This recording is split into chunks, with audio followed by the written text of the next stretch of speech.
Hey, what's up guys? Welcome back to Daily Leetcode Problems in 1 minute part 10. So here's the problem. Given an array of numbers nums, in which exactly two elements appears only once, all the other elements exactly appear twice. Find two elements that appear only once. So here's an example, 1, 2, 1, 3, 2, 5, and only 3 and 5 appear once.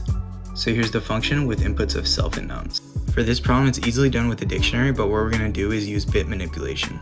So we're going to initialize some numbers XOR num1 and num2 to 0. Now we're going to loop through the numbers, and XOR will store the XOR of the two unique numbers. Now we need to look for the rightmost set bit in XOR, so we just keep shifting left until we find it. Using this set bit, each unique number has its own set bit, so we're using this set bit to find one of them. And the other number returned will be the one that doesn't have that bit set. Finally, we return the two values. Let's run it, and here are the results. Thanks, that's all I got. Like and comment for what you want to see next.